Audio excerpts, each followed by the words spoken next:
Okay, so what should we do? A George Harrison review? Yeah, let's do All Things Must Pass, a classic, a real classic right here, on vinyl.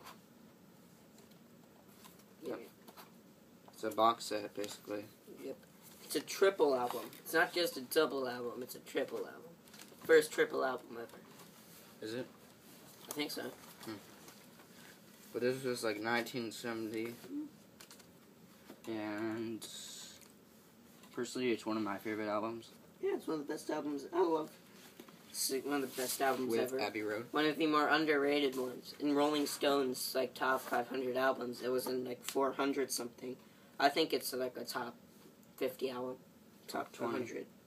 Oh, I think it's top 20. Yeah, I'll go with that, sure. I mean, there are a ton of ones. There are a lot of good classics in here. My Sweet Lord.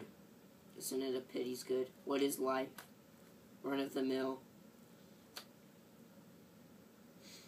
Let It Down. Yeah. All Things Must Pass. Have you heard Wawa? I haven't heard Wawa. I'll show that to you. Yeah, I mean, like look at the contribution list though for it. Ringo Starr, Jim Gordon, Alan White, Klaus Vorman, Carl Radle, Gary Wright, Bobby Whitlock, Billy Preston. Billy Preston, he's one of the best session musicians ever. Gary Brooker, pedal steel guitar, Pete Drake, guitar, George Harrison, Eric Clapton, Dave Mason, tenor saxophone, Bobby Keys, trumpet, Jim Price, rhythm guitars and percussion, Badfinger, Mal Evans, T. Okay, yeah, there's a ton of supporting musicians in this one. So that's why it was such a great album. He got like everybody to join him, and I think there's a Bob Dylan like co-composing song on it. I'll see. You're probably right. Yeah. I'd Have You Anytime. That's Harrison Dillon. And then like Let's see, maybe there's another one. Bob Dylan, It's Not For You If It's Not For You. Yeah. I mean, Harrison just showed the thing that's amazing is that Harrison just showed like all the songwriting abilities that was suppressed during the Beatles. Yeah. Like when he was with the Beatles. During like the Let It Be sessions. Yeah, like Let It Be sessions. I'm still amazed some of the stuff that got passed over during those albums. I personally think it was like, imagine if the songs in here were in some Beatles albums. They like would have a bunch of singles. Yeah, I mean the Beatles albums would be even better. Like, let's say we replace I don't know when these songs are written, but let's say we replace Why Don't We Do It in the Road with My Sweet Lord. I think that replace some of the filler tracks of George's stuff. I think if they let George like have more songwriting like capabilities, the albums would be like even better. And he had like all these like demos and everything, just like, and like so he could like show them that he could write. So yeah. Yeah, he was one of the best songwriters. And like all the songs he has on the Beatles albums are great. Also, I don't think he saw it here.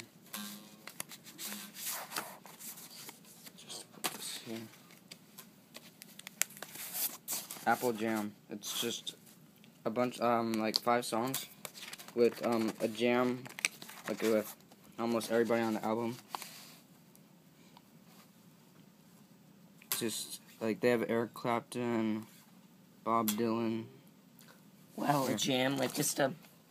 Like what we do. Like what we do. And it was unorganized. It was just like a... It's Johnny's birthday. I remember Jeep. Thanks for the pepperoni. Out of the blue. I mean, yeah, there are a ton of, like... It was this is like... Let's see. Let's see how many sides they have in total. 6.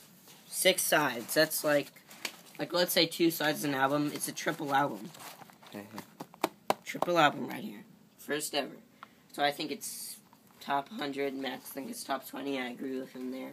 It's one of the best ever, most underrated albums ever. And possibly, I think George Harrison is one of the greatest songwriters and guitarists. Yeah, he's one of the best guitarists, but songwriters, yeah, probably. John Lennon and Paul McCartney are better than Harrison. Yeah, but he has like lots of some spiritual songs. His own stuff, I think, is better. Like Paul McCartney's, he had the best solo career of any Beatle. Yeah. Like McCartney's was so bad; it was just superficial. Yeah. Crap. Like poppy, like bubblegum. And then you got John Lennon's some of his stuff was great, like Imagine, but other albums were, I mean, like a lot of his stuff was just plain bad. Yeah. By the way, what's iCloud? iCloud, I have no idea. That's basically our review. No. Yeah.